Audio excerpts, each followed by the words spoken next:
Welcome to the Onside Podcast, a podcast on innovation-driven entrepreneurship.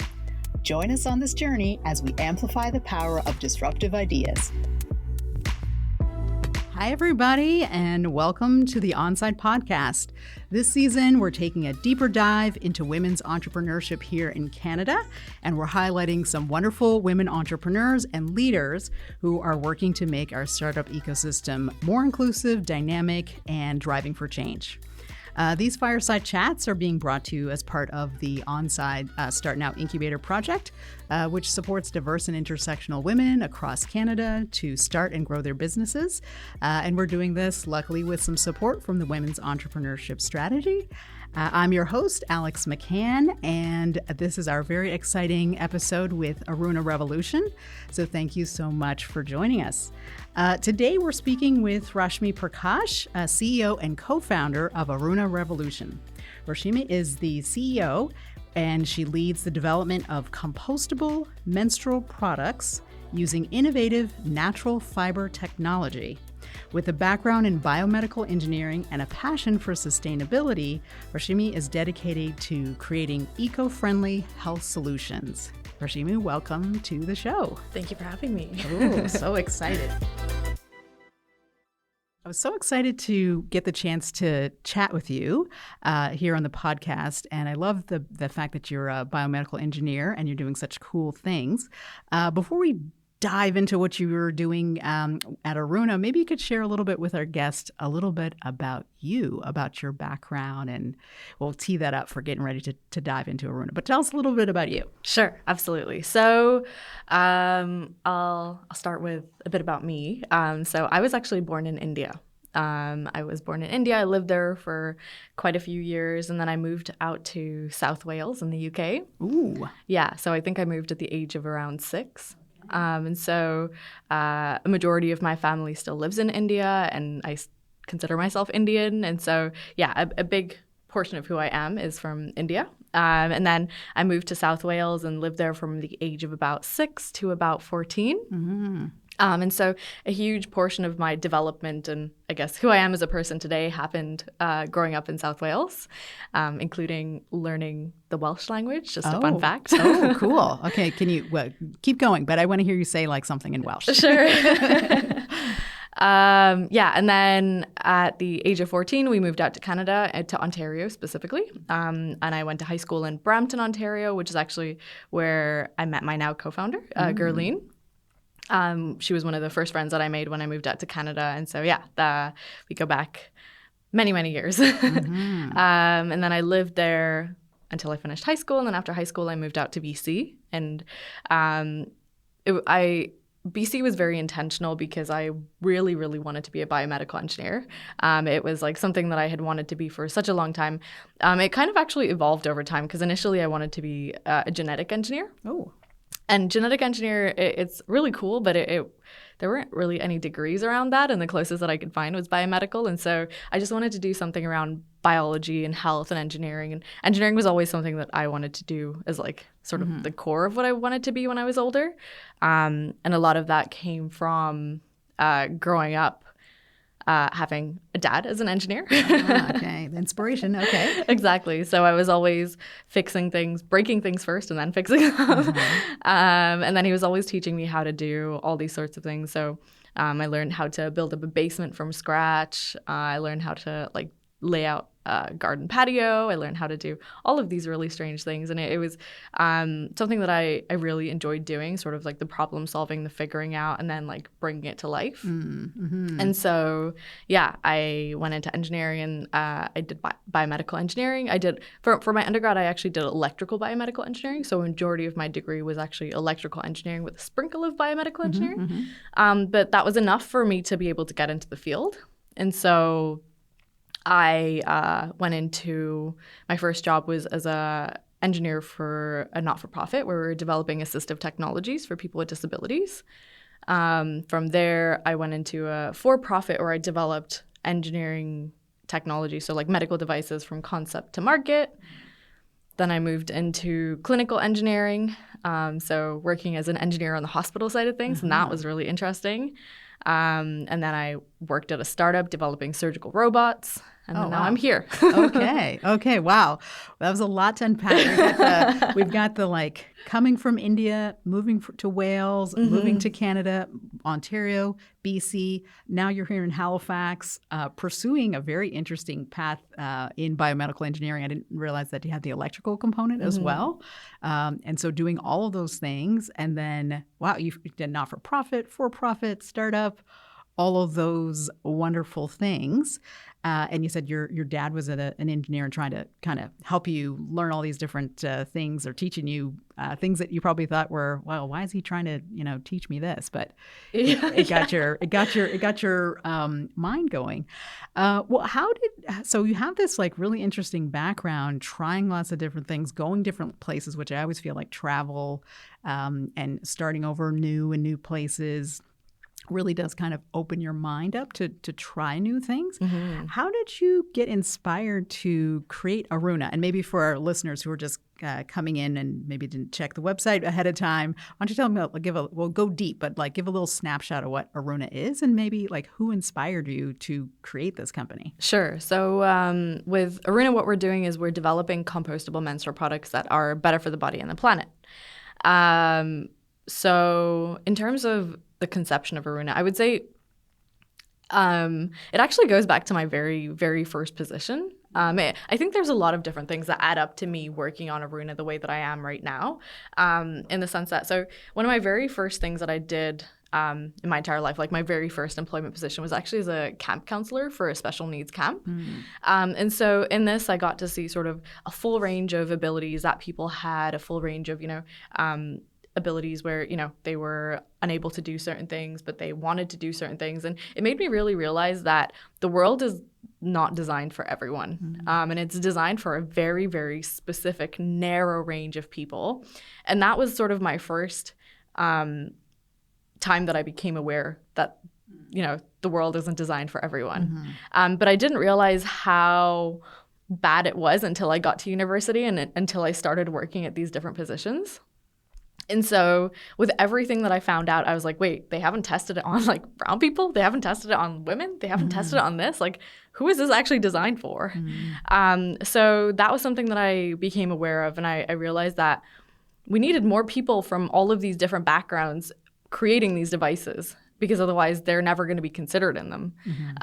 So that was one thing that was always on my mind. But then I think beyond that, there are lots of different reasons that really push me to work on Aruna the way it is right now. And so one of them is when I was working as a clinical engineer during the pandemic, specifically during the pandemic, which I think is really important because, we kind of got to see the chaos that happened during the pandemic, but also it was very exaggerated. And what we got to see was a massive amount of medical waste, like not just from the general procedures, but also beyond that from the pandemic, like the masks, all of the additional sanitization procedures, all of the wipes. It was crazy because like every single day we were getting like new information and new instructions. They were like, one day they were like, use masks. Another day they were like, don't use masks. And then one day they were like, use these wipes. And so they were just having to order a whole bunch of different things. And so it really accumulated, and you could see that in the form of waste as well. Yeah. I remember all of the mask just on the streets or just kind of everywhere, or like the different half-empty bottles of hand sanitizer that were everywhere. Yeah. But you know what? Those still exist.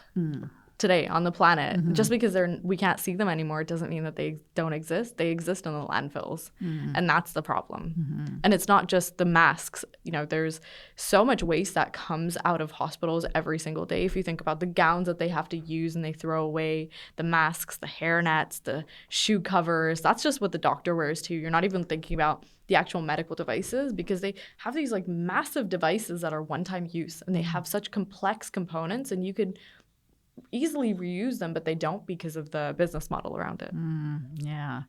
And you were talking a lot about kind of some sustainability areas or things, we're talking about waste and its accumulation, especially very visible, at least I'm sure many people have been following climate discussions and things like that.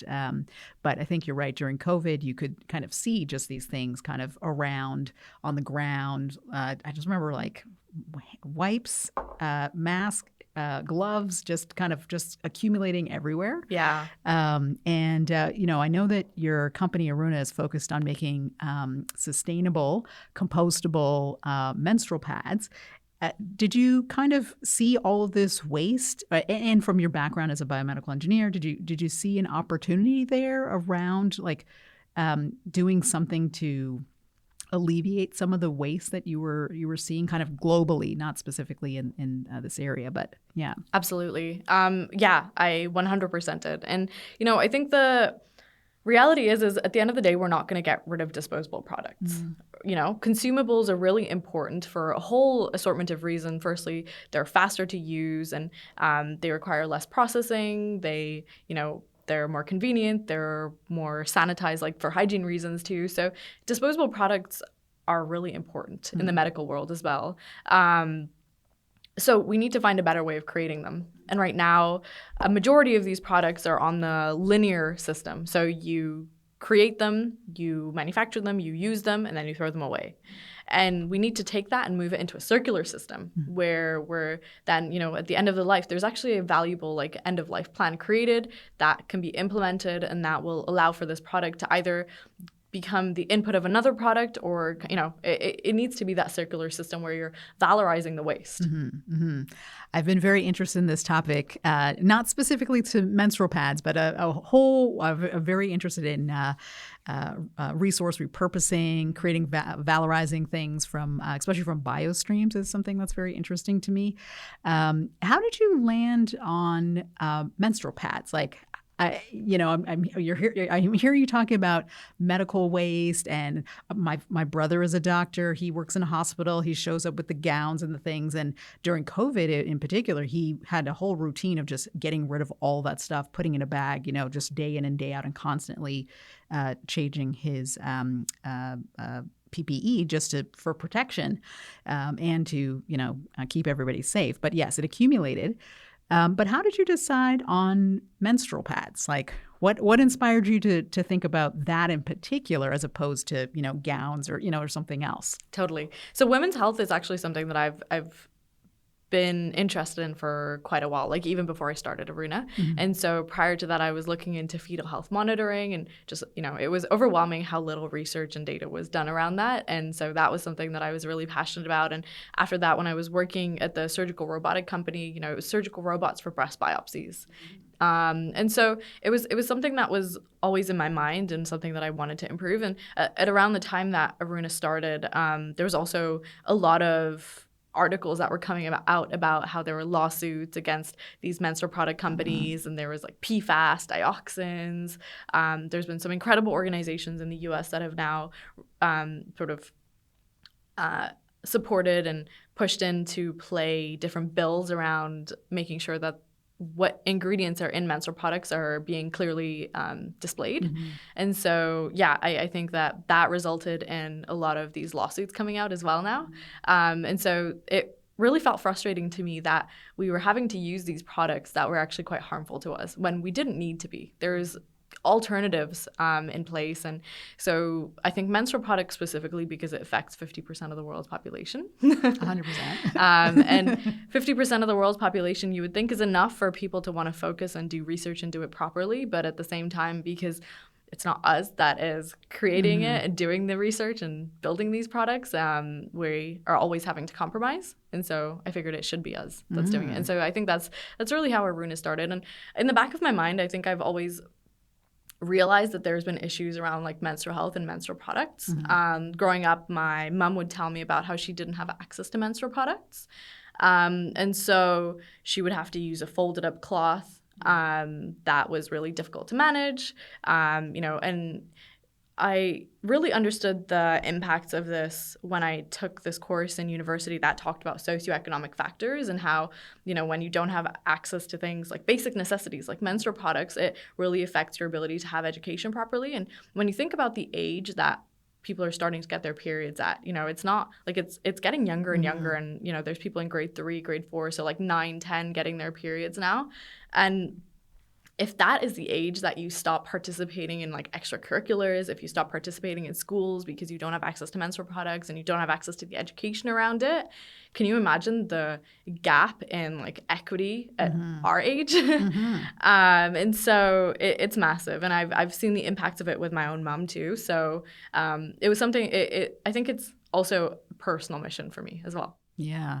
Yeah. Well, it's interesting you say that, because I think, we're very lucky here in Canada and here in the West. You can, sometimes they have free products in the library and just kind of around. So you really don't think about that. But if you're in a developing country or someplace that's in the north or a rural area, where maybe it's harder to get the products, you're right. The impact is not just on you personally, during that certain time of the month. It can impact your livelihood, your ability to get a job, ability to get basic services. And especially, I think you're right, when you're 10, 11 years old, because you're right, people are getting their periods younger and younger. I don't know all the scientific reasons for that, but I have some theories. If you're not 13, you're 9. And if you're cut off from education, from opportunity, it really can have like a significant impact. So I think that what you're trying to do is pretty admirable around trying to find something that's compostable, healthy, sustainable, and also trying to address this issue as well. So Totally. But you know what's interesting is I think there is this perception that this is only like the accessibility issue is largely a problem in developing countries, but there's a statistic even in Canada where 25% of people that experience menstruation aren't able to afford menstrual products. And so I think it's really truly a problem globally. And even here in Canada, like we're seeing people struggling to afford basic necessities now. So could you imagine having to pick between, groceries, like do I feed my hunger or do I get menstrual products? And that's a decision people are having to make right now. And so it shocks me to see that statistic even here in Canada. Yeah. No, you're right. And I've seen, especially at Dalhousie or other places, students really taking that on. And that's what I was saying, trying to make sure that there's free access or places where people can go. But you're right, the accessibility and also stigma, around just going to get them, like exactly. You're like, oh, I really need them. Do I need to send my boyfriend, or my brother or my father or somebody else, and there was a little bit of a stigma there. Totally. I think when we were talking earlier, you mentioned your co-founder as well, and I wanted you to mention her as well, and kind of because I know she plays an interesting role around education and raising awareness, kind of around some of these topics as well. Yeah, absolutely. So, Gurleen joined the company about 1.5 years ago. And it's been great having her. Her background is in nursing, so she's a registered nurse. And she's been helpful in really educating people on the importance of this and the clinical outcomes of actually having access to safe and sustainable menstrual products. And she's been supporting with our regulatory, our marketing. It's incredible having that kind of help. Yeah. And the education piece, I think, is another part of something that you're super passionate about as well. So I think that's a really important aspect. This is not a topic that comes up very much. And actually, I think I remember the first time I met you, we had, not the first time, but we had you on a panel.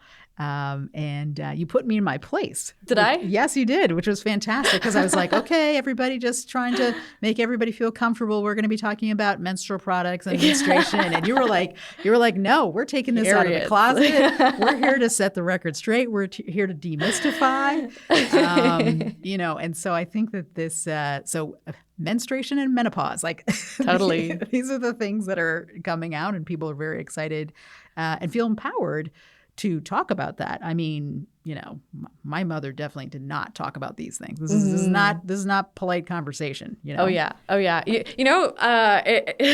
talking about that actually just reminded me of my very first interaction with period products. And you know what it was? Me and my brother, when we were younger. This was before I'd got my period, so I didn't know what period products were either. And so we had discovered my mom's period products, like her tampons and her pads. And, when you're that age, you're like really creative with whatever you got to like play with them as toys. And so I had taken my mom's pad and put it on my door. Oh. On my door. And it was a fingerprint scanner to get into my door. And we had taken her tampons and like hidden it around. And I was like, okay, Kiki, go find them. It's kind of like an Easter egg hunt, but with tampons. I just had a flashback of that. I'd completely forgotten that. But that was my very first interaction with them. And then I didn't know what they were. My dad came into my room and he saw like the pad on the door and he was like, what is going on?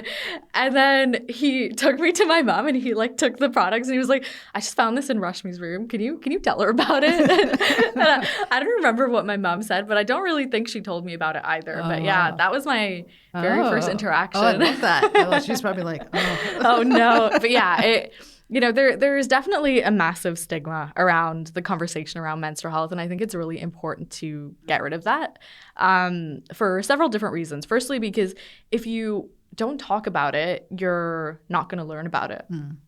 And most of what I've learned about my own menstrual health has been talking to my peers about it and being like, hey, like I'm experiencing this. Are you experiencing this? Like, what do you do about it? Like, what do you do about your cramps? Or what do you do when you feel this way? Or like, my breasts are hurting. Like, do you experience that too? Is that normal? Am I dying? Like, that's kind of the conversations that I have with my peers. And I've learned so much about it. So it's really important to normalize the conversation. And then beyond that, I think it's also important to normalize it because then you don't feel ashamed to go look for help if something's wrong too. And I think that's a really big thing where, people experience amenorrhea, dysmenorrhea, like there's so many things that can go wrong with periods, like all the way to the severity of PMDD where people are actually like actively feeling suicidal because of their period.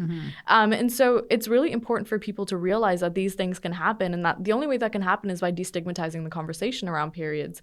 And then beyond that, like when you're experiencing these things, you need people around you to like be aware of that.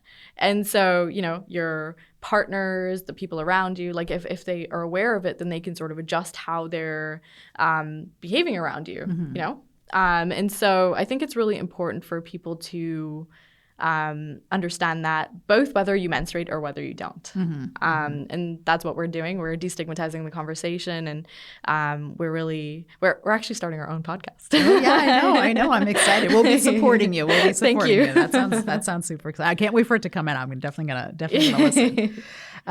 So I know you, you mentioned and I know you're a engineer by training, and you're obviously super passionate around menstruation and sustainability.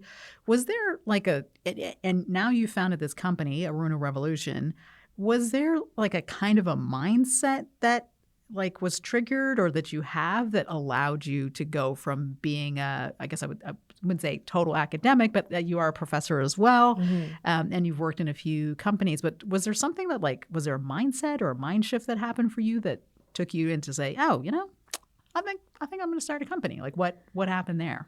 I think it was sort of a sequence of different things that kind of got me off of the typical treadmill that people are on. And it's, that pathway of, going to high school, going to university, getting your bachelor's, getting your master's, getting your PhD, going and working forever. I think that I was able to step off of that for a few different reasons. And specifically around the sustainability and the menstrual health. So firstly, I would say it's something that I've always really been interested in, entrepreneurship, without necessarily putting the term entrepreneurship to it. When I was younger, I would always do like random little things that would generate money.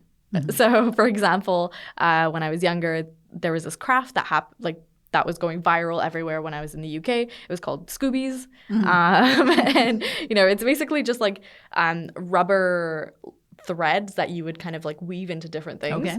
And so my parents, growing up in India, they also had lots of experience doing similar things, but like weaving baskets and things like that. So I was able to learn from them, and they showed me how to turn the Scoobies into like these like super elaborate, like really cool things. And then people were like, can you make me one? And I was like, sure, if you give me money. So I think that was sort of like my mindset always. And I've always done that with random things. Like I found a really great deal on guitars and I bought a whole bunch of them and I sold them for like a higher price. And then I would do the same with plants. Like I bought a plant and then I would take it, like create little clippings of it and have it root and sell them. And even with the VCRs, I think, was I telling you about that? I love that. So growing up in the UK, we had a whole bunch of VHS tapes that we had taped. And when we came to Canada, what's different is there's like a different TV like video formatting. So in the UK, it's like NTSC. Here it's PAL, or it might be the other way around. I don't know. It doesn't matter. But it's different. And so our VHS tapes wouldn't play on any of the VCRs here. And so in the middle of the pandemic, I had a whole bunch of VHS tapes and I really wanted to watch them because, it was like my childhood growing up. And so what I did was I bought a $200 VCR player in 2020, which is crazy to think about. And I'm impressed that you could find one, to be honest. I know. Me too, on eBay. Oh, good for you. And it let me play it in like both formats. And so I was able to put my videotapes in and have everything made, but I was like, I can't believe I paid $200 for this. Like, I need to find a way to like make it back. And I was like, wait, other people probably have this issue too. And so I put like a Facebook Marketplace ad for this like VHS conversion, like whatever service. And then people were like, sure, like, well, we need that. And so I was able to make back the $200 like this. And what I did was I basically just got people's VHS and I had it converting while I was studying for my finals. And yeah, so I think I've always kind of had that mindset. And it's something that I really enjoy, like taking problem solving to the next level. It's not just like creating a product, but creating a product that people will use and want to use, and I get to help them use it. So that's always been there for me, I guess. Yeah. And then I think beyond that, like when I was working for other people, I found myself always having to compromise my values. Like when I was working as a clinical engineer, there were like some sketchy things that happened and I was like, I don't want to be a part of this anymore. Or when I was working for other people, like I was always having to make decisions that I didn't agree with for economic reasons. They were like, oh, it's cheaper, you have to do it this way. Oh, it's like, and I was like, but it's not going to give like the best quality clinical outcome. It's not going to give like, and there were other ways of doing it, but they didn't want to like explore it. And I didn't enjoy that. I didn't enjoy like not being in control of sort of the process of development and sort of being able to like lead the impact and have the impact that I wanted to have. And so I think a combination of that sort of ended up in entrepreneurship. I took some entrepreneurship courses during my master's too. Like I did a whole bunch of hackathons during my undergrad, and I loved the idea of like not just creating a product, but creating a product that was useful for people, because in the hackathons they evaluated you on not just if the product worked like they did in university, but like they also evaluated it based off of like economic feasibility, like if people would actually use it and like all of that too. And so I got an exposure to that through hackathons. And so, yeah, I was like, okay, I think this is something that I can do. And here we are. You went with it. You went with it. Okay. I love it.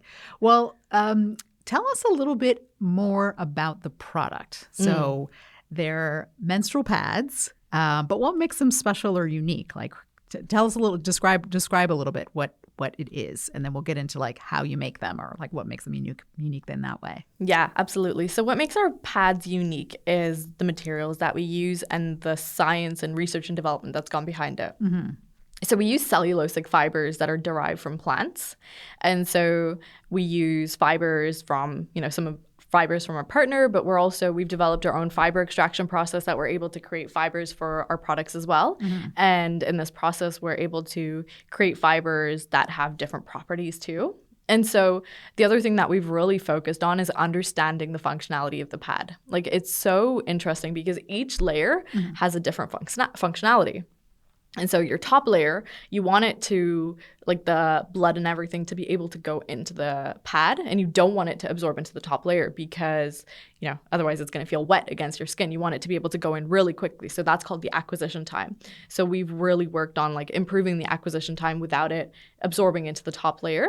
And you can do that by a combination of different fiber properties being put into that top layer. And then you've got a layer called the ADL, which is basically there to like bring it down and distribute it into the absorbent core. And then you've got the absorbent core, which of course is like, very important. And most of these products right now on the market, they are a combination of fibers as well as something called SAP, super absorbent polymers.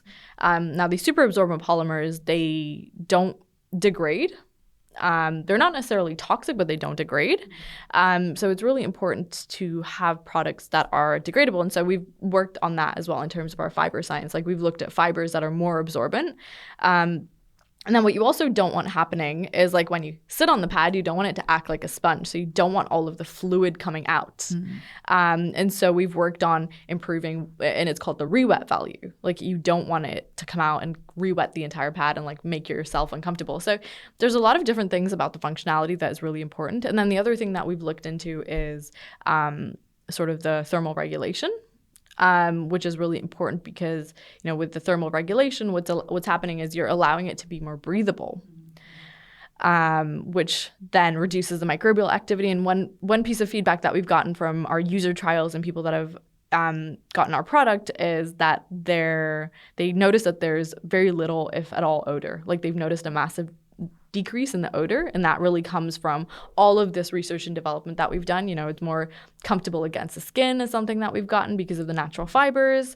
And so they're starting to really notice the differences in the pad, and it's exciting to get that feedback. That's awesome. That's awesome. I think when we talked before, you had mentioned different kinds of materials that you're sourcing for fibers. Where do these things come from? Like just kind of generally, because I think people might find that kind of interesting, and it's a very sort of novel use and novel approach. So, what are some sources that I guess traditional pads have used cotton and other kinds of things like that. So what are some traditional pads use things like cotton. Sometimes we're seeing bamboo now, but what we use is we're able to, specifically around our fiber extraction process, we're able to extract fibers from virtually any type of plant-based material.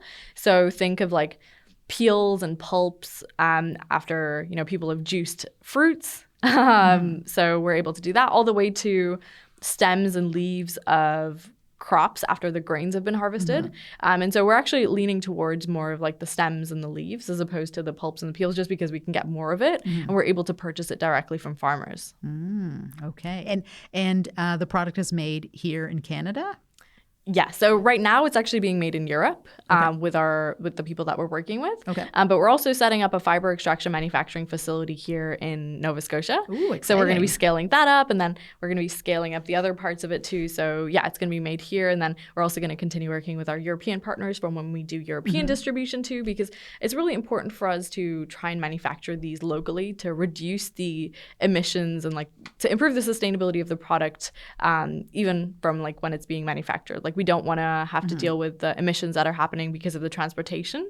And it also brings in jobs locally for the local economy too, which is always important. So yeah.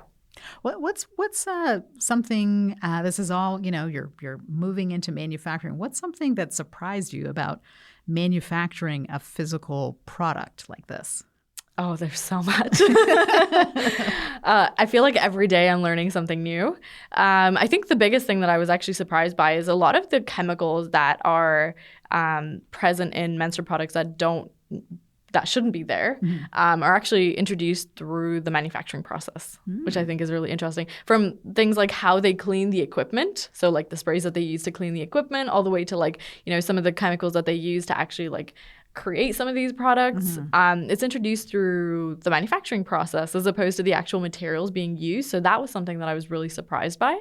And then I would say just generally, the other thing that I was really surprised by is how they manufacture menstrual products at the moment. So in most places, like they have like the fibers being created in one country, and then they're turned into nonwovens in another country, and then they're turned into menstrual products in another country, and then they're shipped to another country where, it's like typically like the warehouse or something, and then they get distributed.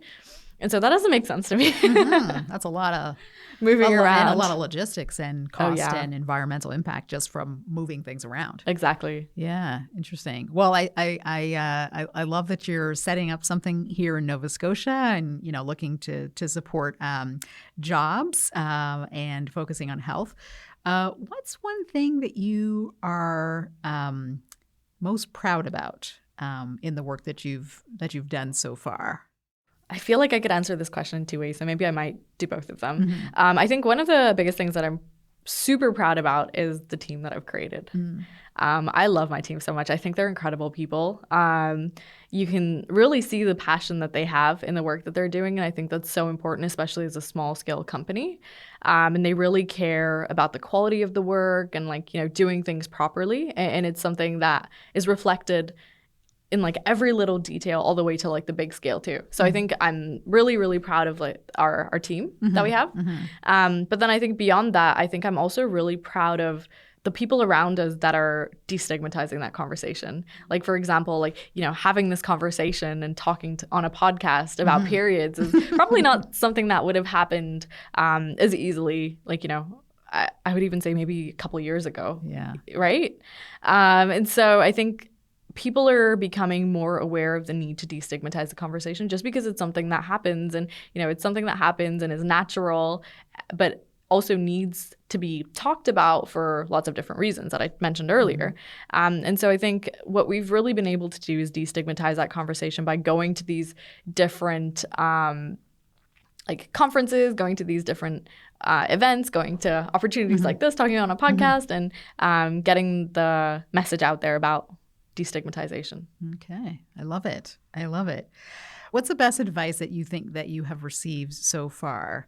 I guess in the journey or the road to creating Aruna, or I feel like that's when someone asks me like, "What's your favorite movie?" I'm like, I feel like that would be an easier question. Yeah. Is there a piece of advice where you're like, yeah, that like nailed it. That was a good piece of advice that I got, or because I know you've been in some programs like Lab to Market and like all kinds of accelerators and things like that. Is there anything that stands out as like a piece of advice that was helpful to you? Ooh, yeah. I would say, I think in terms of advice that we've gotten a lot of really great advice from a lot of great people that have had experience and have climbed massive mountains in so many different ways. But I think some of the best advice that we've gotten that I still look back on and think about as I do all the work today is probably take everything with a grain of salt. Like, take every piece of advice with a grain of salt. Like, some things might resonate, some things might not. So just really hold on to what resonates with you and then let go of what doesn't. And then I think beyond that, we've had a couple of different things that I still hold on to quite dearly, where one of them is like, if it's something that you believe in, like, go for it. Like, it's easier to ask for like forgiveness than permission. So just go for it, and don't try to be perfect with it too. Just really just get into it, jump into it, and like you'll learn along the way. And I feel like the most cliche one is like, never let the fear hold you back. Right? Yeah, that's a good one. But it's always important to remember that, because every day you're coming up with new challenges, you're having to take on new responsibilities, you're having to do so many new things, and sometimes it can become overwhelming. And so just reminding yourself all of this, I think, is really important. But yeah, I don't know if there's one piece of advice, but I would say advice in general that we've gotten that I've really resonated with is that. And actually, I have a favorite quote. Do you want to hear it? Yeah, sure. Love to. I was telling this to someone recently, but basically the quote is, a bird sits on a branch, not because it trusts the branch, but because it trusts its own wings. Oh, right? I like that. I love that.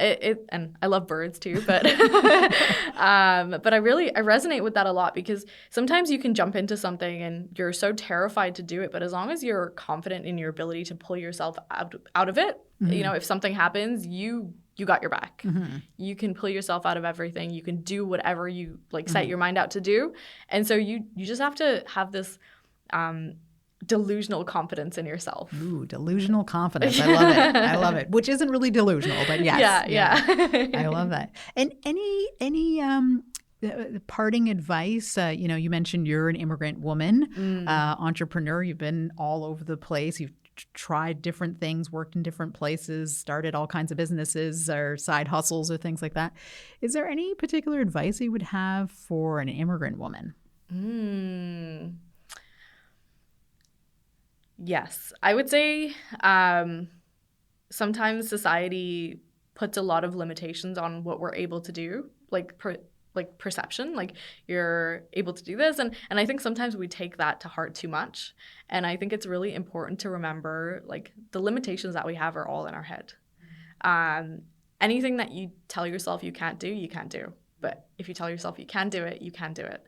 And so if you're getting to a point where you're like, hey, like I have to go do this, but I can't do it, then it really is a mindset. And I think the best way to come out of that mindset is to talk to people around you and to get to know information. And so I was at this talk recently with immigrant women, actually. And it was really great because I noticed that there were people coming up to me and they're like, hey, I really want to start this business. Like, how do I take out a loan? How do I do this? And how do I do this? And I think everyone has this perception of how to start a business. But before you start a business, I would say talk to people that have started businesses to get an idea of how they went about doing it and the things that they would do and they wouldn't do. Because I immediately told them, like, I wouldn't take out a loan to start a business. There's so many of these other opportunities. You can go to pitch competitions, you can go to networking events, you can get grants, you can do all of these other things, and that will help you get sort of like the basic foundation out for starting a business. And then you can really like validate what you're doing and take it from there. And so I think talking to people and overcoming the mental limitations. Okay. I love it. Yeah, I know you did some stuff last week. I think it was with iSands, which is really interesting. Well, if people want to learn more about Aruna, what's the best way they can do that? How can people connect with you and learn more? Yeah, feel free to connect with me on LinkedIn, Rashmi Prakash, or go to our website, arunarevolution.com. We're actually updating our website, so we're going to have a new website really soon. Or social media. We're on Instagram. And we started posting on TikTok, but we're working on it. We're working on it. We're working on it. So Instagram, our website, our social media, or feel free to connect with me on LinkedIn. Happy to share more. Okay. Well, this has been great. I really appreciate it. For those who enjoyed the episode this afternoon, I hope that you can like and subscribe to the Onside podcast. You can always learn more about some of the programs that we're running through Onside. The Start Now Incubator is one of our programs supporting diverse intersectional women all across Canada. So please take a look at that. And with that, I'll say thank you to Rashmi, and so glad that you were able to make it on the podcast today. Thanks for having me. Okay, sounds good.